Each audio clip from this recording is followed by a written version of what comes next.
This episode of True Crime Conversations contains discussions of physical and sexual assault, violence, murder, and the recounting of traumatic events. Listener discretion is advised. It was mid-October 1976 when Suzanne Armstrong, 27, and Susan Bartlett, 28, moved in to number 147 Easey Street. Located in Collingwood, an inner-city suburb in Melbourne, Easey Street was lined with neat, simple, if not slightly run-down terrace houses. They were unrenovated workers' cottages, all with a similar layout, a long, dark hallway which gave way to bedrooms off to the sides and a kitchen facing the yard. Just 3 kilometres from Melbourne's central business district, Collingwood was quiet and not quite as trendy as the neighbouring suburbs of Fitzroy or Carlton. But it had everything the 2 women, who had been close friends since high school, needed. Their 3-bedroom house provided enough space for each of them, as well as Armstrong's 16-month-old son, Gregory. The small backyard often had an inflatable pool set up for Gregory to play in, and a patch of grass was perfect for the 4th member of the household, a pet dog named Mishka. But it wasn't long after Armstrong and Bartlett had settled in that neighbours would see emergency vehicles and police swarming the property. Something had gone terribly wrong. I'm Jessie Stevens, and this is True Crime Conversations, looking into the world's most notorious crimes by speaking to the people who know the most about them. In this episode, I'm speaking with journalist and author Helen Thomas about the Easey Street murders. Helen was a cub reporter at the Age newspaper in Victoria at the time that Suzanne Armstrong and Susan Bartlett were murdered. In recent years, she's re-examined the case for her book, Murder on Easey Street, Melbourne's most notorious cold case.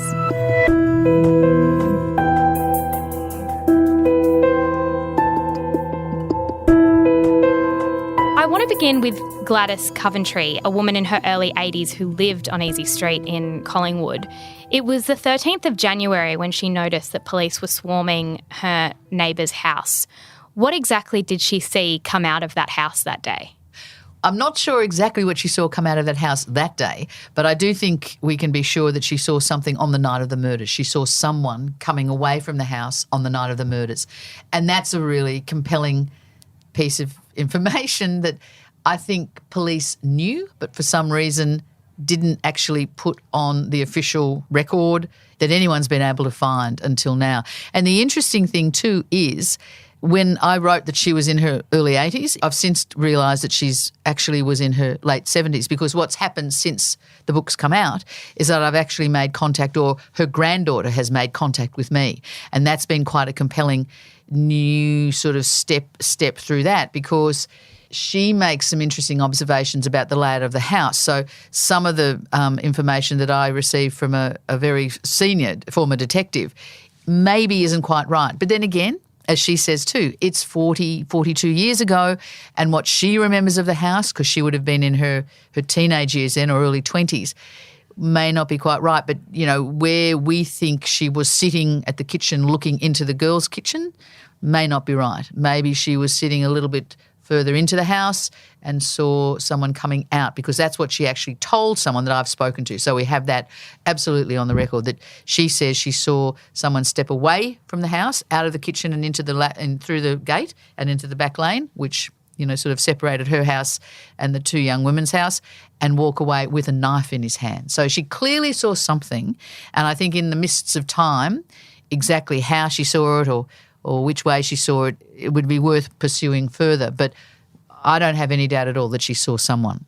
Was it often that she was sort of positioned that way? Because she often couldn't sleep, right? So she wasn't necessarily a nosy neighbour, but she was just particularly observant around that time of night. Yeah, and I think when you think back to that time, you know, there were no air conditioners, there were no heaters, and I think to keep warm, to keep cool, and just being of that age, there were, you know, moments where she'd sit in her kitchen. 1 or 2 neighbours say she sat in her kitchen, but again, as I say, her granddaughter said she sat a little bit further into the house, but she would have been up. There doesn't seem to be any doubt that she was up, and there certainly doesn't seem to be much discussion or debate now that she saw someone. What people can't quite understand is not only why didn't the police officially interview her, and even if they failed to do that, why at least didn't they go in and get an identikit sketch, which in those days was, really widely used as a tool, if you like, to show people,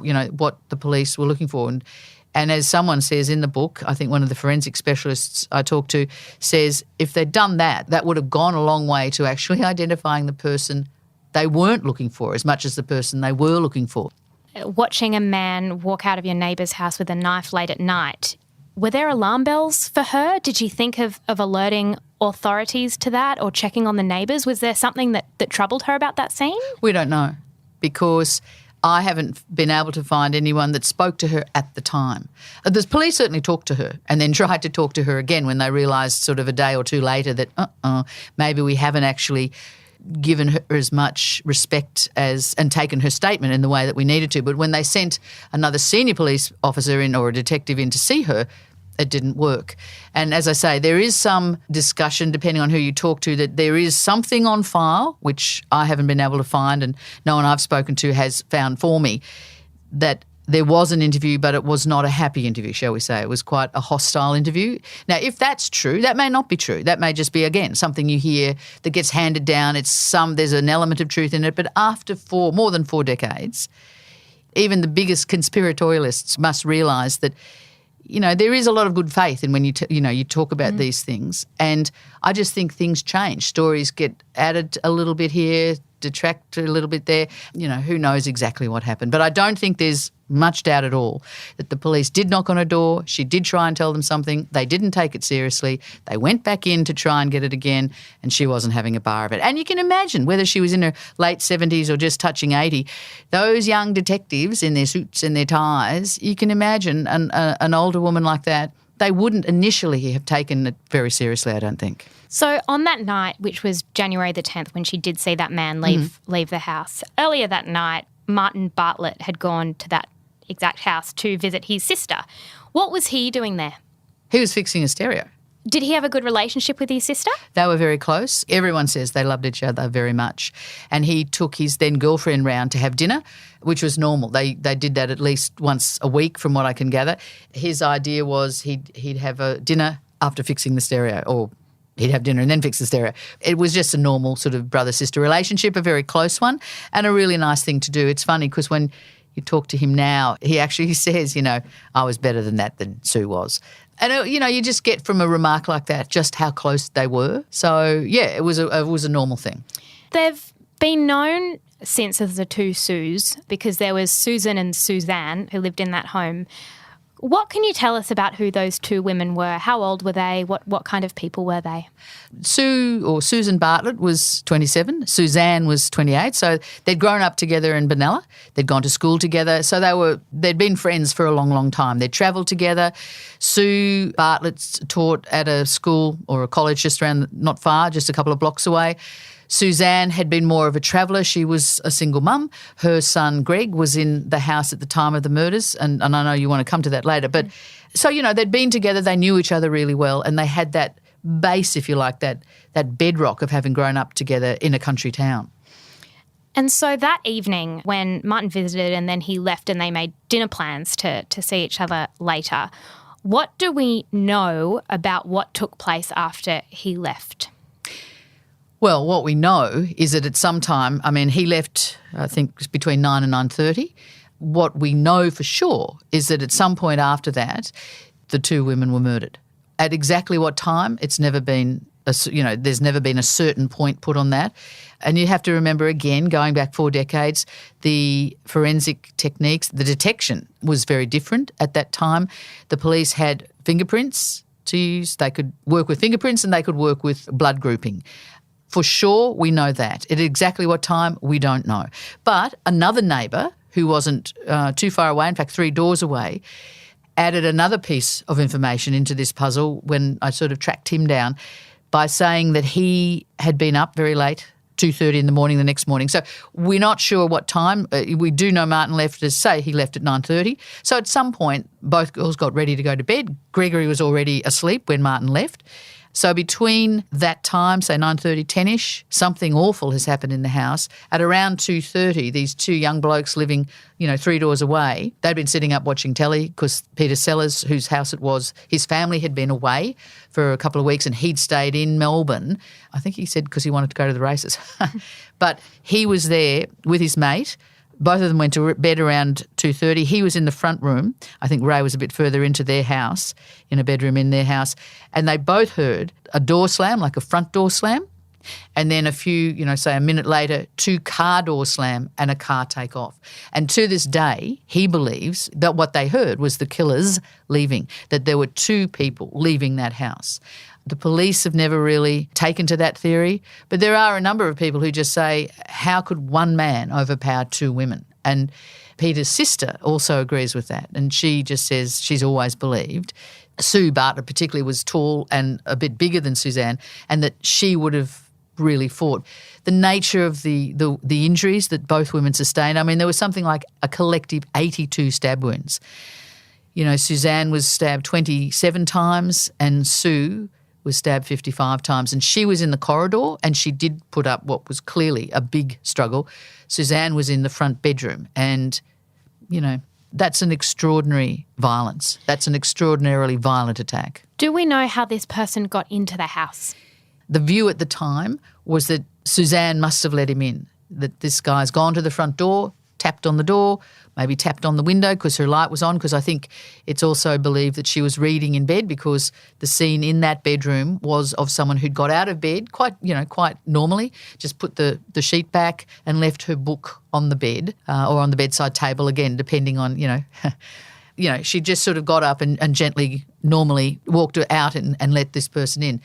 And that makes sense. But there is another view that says, well, he could have gone up the back gate, gone in the back door. Martin Bartlett, Sue's brother, disagrees with that because he says certainly his sister and Suzanne too would have locked the back door. But when the bodies were found, when the girls' bodies were found, the back door and the back gate, so the back door to the kitchen and the back gate going into that sort of side alleyway were open, sort of half ajar. So there's always a little bit of discussion as to where he came, how he or they got in. But if you believe what has been said right from the start, the detective sense was Suzanne has let him in to the front of the house. And was there any fingerprinting or DNA that they got sort of straight away that would indicate that they had the person, or that it was one person or 2 people? Did they have anything that would indicate that? No. They got fingerprints and they took samples of blood, but the samples they took, like the women themselves, had very common blood, like sort of common group blood. There was bodily fluid found, but at that time there wasn't much that they could do with that. They have, of course, used that since for DNA testing. But at the time, what they were working with mainly was the blood and the fingerprints. And one of the great frustrations, of course, it was a rented house. It had been a rented house. They'd only been there for a couple of months. So there would have been an enormous number of fingerprints, even if the house had been properly cleaned before the girls moved in. But you can imagine it. And the blood itself, for instance, I was speaking to the original forensic investigator who said when he got to the house and started taking samples with his assistant, he got to the bathroom, which was quite, a mess, because the killer or the attackers had gone, let's say killer, because I think that's the overwhelming view, that it was one person, had gone into the bathroom and tried to clean himself up. But there was blood on the sink that, to Henry Huggins, the forensic expert's great frustration, couldn't be tested. He couldn't use, because a detective had walked in and washed his own hands of blood. So that contaminated that little part of that scene. And in those days, though, they didn't rope it off like we've been taught. We know they rope it off, and we've all been taught, having brought up with a decade or two of law and order, you don't walk into a scene like that and do anything like that. But in those days it was very different, and it was probably in many ways an open house until things really got locked down. Was there a difference in what had been inflicted on each of the women that might indicate who this was directed towards? Because obviously there's 2 women in that home, and a crime of that violence often, from what I've read about crime, suggests that they're known, because it seems to be such fury and such anger kind of related to that violence. Is it your belief that it was directed at sort of one person rather than the other, that one attracted that killer there? It seems, again, the perceived wisdom is that, this person came to visit Suzanne, and that somehow she knew him enough. Maybe she didn't know him very well, but she knew him enough to let him in. Maybe both women knew him. But the initial visit was to Suzanne. That's, again, what most people believe and have believed for 40 years. And certainly she was raped after she'd been killed, so that seems to suggest that she was a focus of this attacker. The nature of the injuries that Sue Bartlett sustained in the corridor were very much fighting. She was fighting him. So, and you can imagine too, you can just imagine the little cottage. It was one of those, we've all sort of shared houses or, been to visit people in houses where you just walk down one corridor. So there was 3 bedrooms or 3 rooms off the corridor, then you walk into a little lounge room, then the kitchen, little bathroom off the kitchen, and then into the backyard. So Suzanne had the front bedroom. Greg had the second room. That was also a sewing room that Sue Bartlett used because she was a bit of a whiz with making clothes and things. And then Sue Bartlett's room was the third bedroom. Whether she was out the back of the house, tripping around, there were wet clothes in the washing machine. So that suggested to me, trying to put it together, that maybe she'd been out the back doing a bit of washing, just sort of cleaning up the kitchen. They had a young dog, a sort of 1-year-old dog. Maybe she'd been sitting out the back with the dog because it was summer. It wasn't boiling hot, but it was summer. Maybe she just went to go to bed. Maybe she heard something. That she's come into the corridor and she's surprised this guy. She's fought really hard and she got so close to that front door and yet she didn't make it. And it's interesting you bring up the dog that they had, the puppy, I believe. The next day, the puppy was found on the street, wasn't he? Which was sort of the first alarm that there might be something amiss. I think this little dog, she was a puppy. She was about a year old, so she wasn't a little puppy, but she was zooming around up and down the street. I think her name was Misha. And the women who shared the house next door, there were 2 women living there.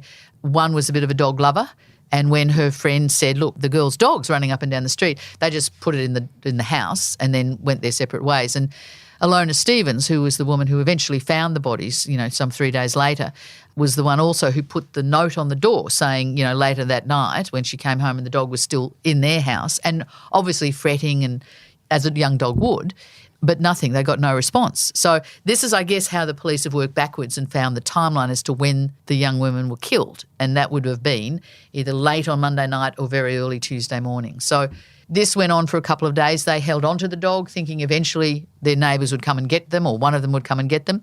And she could hear Greg crying. Alona particularly talks about hearing Greg crying on and off, not huge crying, but just enough to make her realise that he was crying.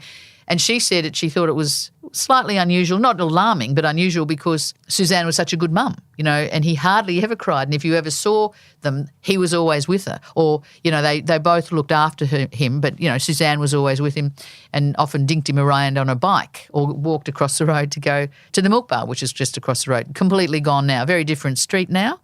The dog was integral because the dog alerted the girls next door, who had heard nothing when their young neighbours were killed, that something was wrong. And eventually on the Thursday morning, Alona decided, they better go in, and because they went and banged on the door a couple of times, but nothing.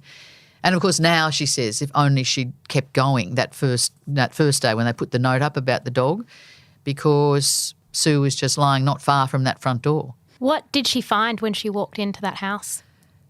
She walked in through the back door and sort of walked in and looked up the corridor, and the interesting thing was her memory is very clear. Her memory is very strong. And yet the more she talked about it, even this long ago, she just remembered little details, like one of the first things she saw that she noticed and remembers now is that Sue Bartlett's feet had gone black. Now, Alona had grown up on the country, so she knew, clearly Sue's not with us anymore, and she just walked up further enough to see in the front bedroom, and she saw Suzanne's body too, and then she walked back and checked on Greg, and he at that stage was very dehydrated, and as she says, she didn't pick him up even though there were reports of him she took him out and took him home. She said she knew then the worst thing she could do would be to move him because he wasn't looking well. So they called the police. She had already said to her, her housemate, call the police. And of course, in calling the police didn't believe them. It took a couple of calls to get them to actually believe that, there were two bodies in this house and they needed to come. And they initially sent a young uniformed officer, and Alona had to sort of go around and stop him from going in the front door because she knew that, he was going to walk straight into a terrible, terrible scene. So he came around the side and then, within a minute of him realising what had happened, then the detectives arrived. So the baby was extremely dehydrated and was rushed to a children's hospital, I believe. Yes. What sort of condition was he in the next few days? He was fine. Yeah. He was fine. And Suzanne's brother, Terry, took him home with her sister, Gail. The family raised Greg.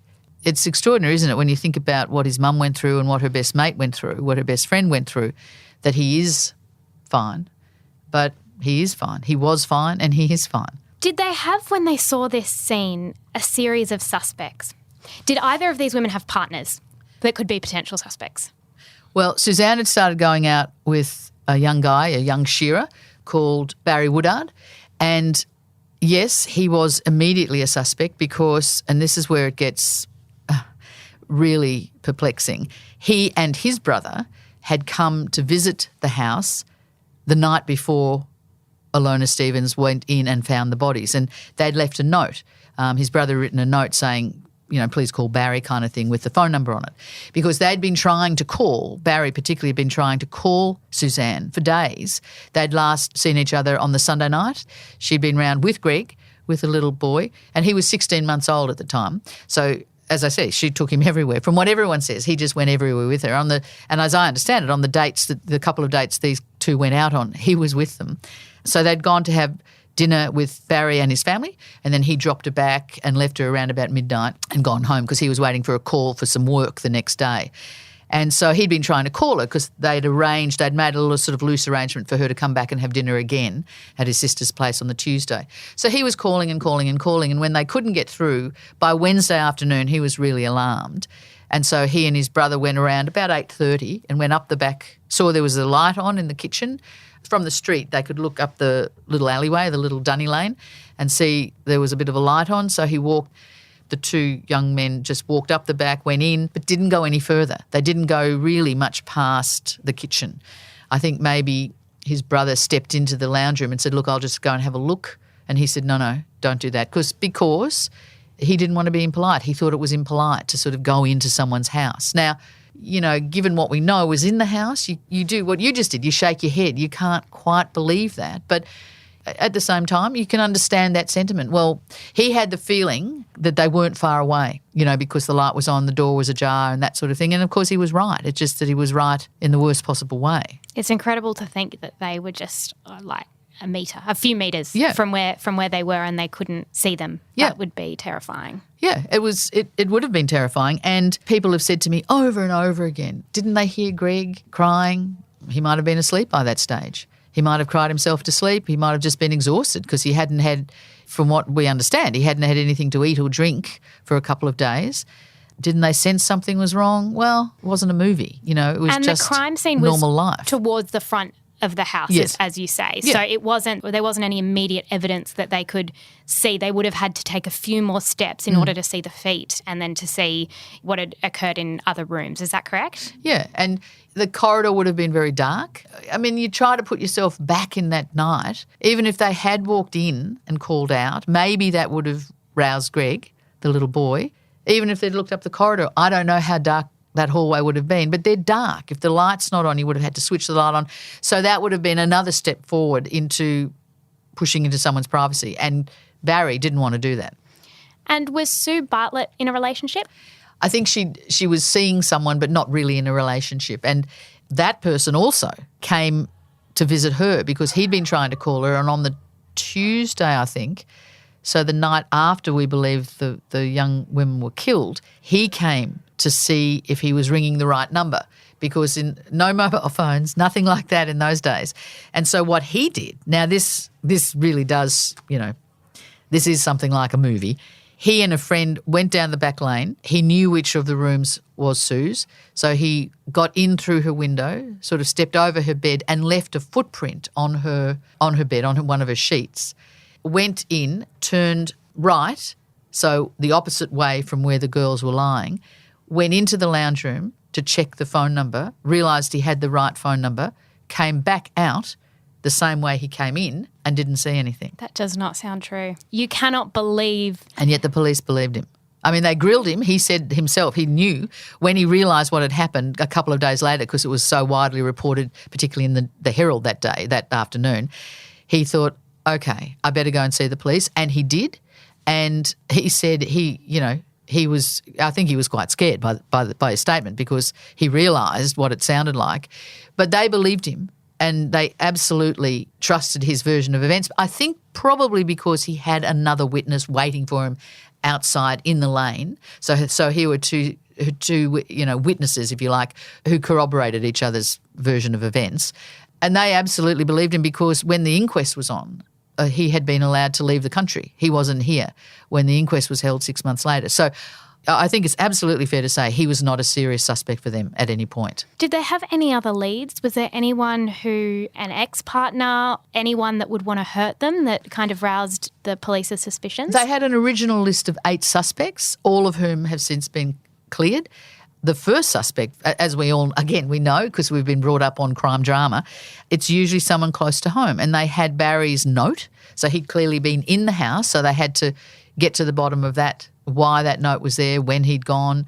And so he was questioned. I think he was the first person questioned. The second suspect was a young guy who was staying next door, in the house next door, at Alonas Stevens' house, because he had come home with Alona. They both worked at The Truth newspaper. That was the first and last time he visited the house, and I think they'd been drinking and playing pool. And so she made up the couch for him, and he was asleep on the couch when all of this was happening next door. Now, he was a crime reporter, so he was known to them in that sense. And he had also been, unfortunately, as it turned out for him, he had also been at another scene of a young woman 2 years earlier who had gone missing and to this moment has not been found.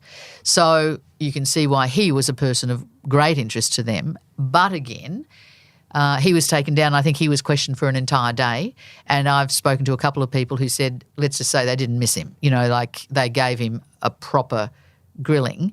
But for 20 years, until DNA testing came in, all journalists knew his name and that he was, considered a suspect in that killing. He has always maintained his innocence in the Easey Street murders and also in the other case. But those were the 2 suspects, I think, at the start they were looking hardest at. Then again, when DNA comes in, both those men have been cleared at least twice, maybe even 3 times. And with DNA, could it have been that the person who perpetrated the crime was very careful, or do they definitely have the DNA of the person who did it, but it just hasn't matched any of their suspects? They've definitely got the DNA. He wasn't very careful. It just hasn't matched. I want to talk about another journalist whose name is Tess Lawrence, and she was reporting at the time on this crime and provided a bit of a picture of what the inside of the house looked like, as she'd actually been to the crime scene. And she received a phone call after that. Can you describe what was said in that phone call? Yeah, the interesting thing about that whole thing was it came 2 weeks after the murders, and the police actually invited her to the house. And the thing to understand about Tess is Tess Lawrence was a really well-known columnist, really famous columnist in Melbourne at the time, or in Victoria at the time. And in those days, the newspapers, and she was working with the Herald, used to have these little circles where you'd have your picture if you were really famous and really senior, and they called it a dinkus, and she was so well known. She had this dinkus and she had this really crinkly, big hair, and so she was invited, and she was hugely, widely read, hugely respected. So they invited her in to write a column about the house and what she saw. But the interesting thing to me wasn't just that. At the same time, the families were packing up the belongings of, Suzanne and Susan. And, I mean, when I read that, I had to sort of read it again because I thought, no, that can't be right. But in fact, she spoke to Martin Bartlett because he was, going through Sue's things with at least one friend, and Suzanne's dad was there. And so she got a couple of quotes for them, and she wrote this quite eerie piece, wasn't it, about what she saw. She did leave a few things out, and a day or so after that was published, she got a call from some guy who was quite, no, I wouldn't say initially he was aggressive, but he became a bit aggressive. And basically what he was saying was he didn't think much of her powers of observation, mainly because she'd mentioned that there were records in the lounge room, but she hadn't mentioned the record that was on the stereo, the record player. So while she was talking to him, she was trying to get her colleagues to alert the switchboard, because in those days, again, that was how you'd tell the police that, you know, there was this person on the phone you wanted somehow to trace, or at least them to get word to them that that was happening. And, of course, I don't think they managed to trace the call. Well, they didn't manage to trace the call. What Tess still doesn't know is, did they take it seriously enough to even bother to follow up, because she hasn't heard back from them at all. Not for a description of his voice or anything? And his descriptions were correct, weren't they, of what was in that house that you couldn't possibly have known unless you're in that house? Well, you see, I don't know, because Tess has never said what the record on the record player was, and I'm not exactly clear. She says, the interesting thing too is that she didn't write about it for 40 years. And when that call, she didn't write about it. And I can imagine why. You know, there would have been great discussion within the paper. There would have been, you'd imagine the police would have talked to her about that. So for whatever series of reasons, she didn't write about it until she wrote about it a day or two after the reward was posted 2 years ago. And then she's writing for a website called Independent Australia now, and she wrote an amazing piece about what she'd seen and this call. Yeah, extraordinary. But as I say, I was just talking to her a couple of weeks ago, and still she doesn't know if the police followed it up. That's an example of a lead that doesn't appear to have been followed up. Are there others that in your own research you've come across and wondered, or it appears as though that wasn't thoroughly investigated as it should have been? Well, look, the thing that sticks in my mind is, why didn't they talk to the next door neighbour? As often as I talk about this with so many people, I just can't believe that they had someone living next door who says she saw something and they didn't take that statement. Or if they did, they didn't put that on the coroner's list. Her name was, Mrs. Coventry's name was not listed for the coroner. There was no statement put to the coroner as to what what she'd seen. That to me is a significant misstep. And I reckon from that point, then you've got Peter Sellers just up the road. They didn't talk to him. He tried to call them, again, not long after the reward was posted. His sister sort of said to him, look, you have a moral duty really to call them and try and put this, to them, because they've never come back. I mean, he'd gone to work, the day after the young women's bodies were found, thinking, well, mum's there, she'll tell the police, because the police were door knocking and stuff. And she did. His mum told one of the young police officers or young detectives who came that this is what my son heard and his friend heard. They're willing to talk to you. This young bloke wrote it down, put an asterisk next to his name, never came back to the house. So he waited for 40 years. Well, probably that's a bit of a exaggeration, but he certainly waited for many years for them to come back. And he says himself, and I quote him in the book, saying it was a bit scary because he thought he'd heard the killers leave. If the police somehow got word, if that got out, that the police were talking to somebody who said they knew something, he was worried that the killers would come back. And yet to this moment, even though he tried to ring Crime Stoppers after his sister hassled him a bit, he just said that he didn't tell them the whole story because he had the sense that really they just wanted him to give them a name. And he doesn't have a name. Why do you think that was the case? Because this was clearly two young women. There was an enormous amount of media interest in the case. Absolutely. Why do you think... At the time there was, yes. Yeah, right. Yeah. So why would it be that those, in retrospect, I know it's in retrospect now, but that these quite simple steps don't appear to have been followed? What explanation could we possibly have for that? I don't know. I mean, all you can think is, at the time, there were 16 detectives in the homicide squad for all of Victoria, Melbourne and all of Victoria. Now there's 16 detectives in the cold case squad, the cold case unit. So that gives you an idea of the resources they didn't have. So that makes some sense. But at the same time, I don't know. You just think there are still people living in that street who were there on that night that they haven't spoken to. There's a family that was living in that street on that night that now live in the street behind Easey Street. that they haven't spoken to. Now, that particular family has really nothing to add, but the woman who's still there, and she's been there, she must have been there for nearly 50 years, she believes she heard someone walking past her bedroom saying the teachers will die tonight or something like that. We kill the teachers tonight. And again, she waited for the police to come up just a little bit further up the road and knock on a door. She didn't think they'd believe her, but they've never come knocking, and they're certainly not going to ask her now. Do you feel, after having written this book, that you're closer to understanding what might have happened, or do you feel just as perplexed by the entire case as you did in 1977? I think now I am convinced that to some degree, if we accept the view that he came in the front door, and a couple of people have said to me, oh, he might have gone through the front window, but if you look at the photo that's on, the famous photo actually, that's on the front of the book and is also very easy to track, online, it doesn't look like someone's gone through that front window because there's still little hanging baskets of, sort of flowers there, plants are there. So I don't think anyone who's done that sort of violence inside is going to put them back. So if he's come through the front door, I do think, okay, he must have known one, if not both, of those girls. Aside from that, the thing that I always just keep, bumping up against is why didn't they talk to the neighbours? Why?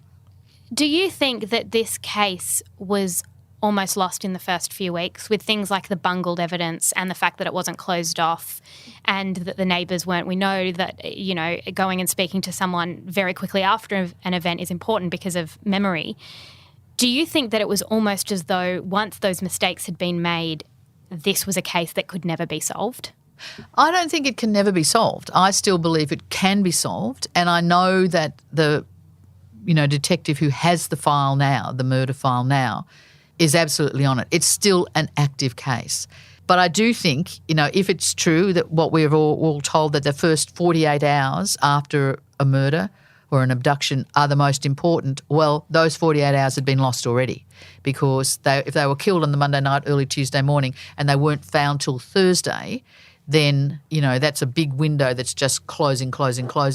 If then you sort of don't open it as much as you can by just walking next door and really listening to what people are trying to tell you, then it's closing again. You're right. I mean, there was a great amount of attention given, particularly through the papers. I mean, the job that the journalists did on the day, particularly Ron Connolly, the journalist working for the Herald. I mean, I think they had something like 5 separate editions. It was like a rolling newspaper at that point, and that's how big it was.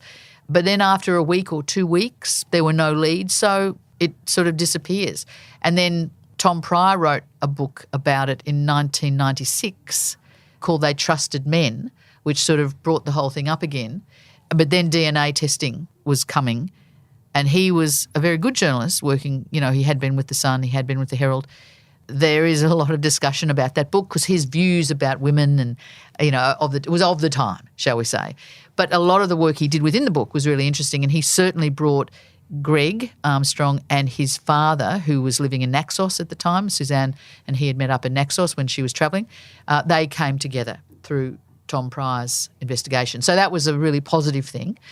I guess really what I'm saying is I don't want to believe that it can't be solved, because the one thing that everyone says when they discuss it, people who even have all their friends, all their family, all the neighbours, everyone says some version of those girls deserve justice. And I think that's right. Thank you so much for your time today. I really appreciate it. Jessie, thank you. You can buy Helen Thomas's book, Murder on Easey Street, Melbourne's most notorious cold case, online at all good bookstores and via the link in the description of this episode. If the contents of this episode have been confronting for you, there is always help available via the National Sexual Assault and Domestic Family Violence Counselling Service, 1-800-RESPECT. If you would like to discuss this episode further, don't forget to join our closed Facebook group. Just search True Crime Conversations on Facebook. If there's a particular case you'd like us to explore, you can email us directly at truecrime@mamamia.com.au. True Crime Conversations is a Mamamia podcast, hosted by me, Jessie Stevens, and produced by Elise Cooper.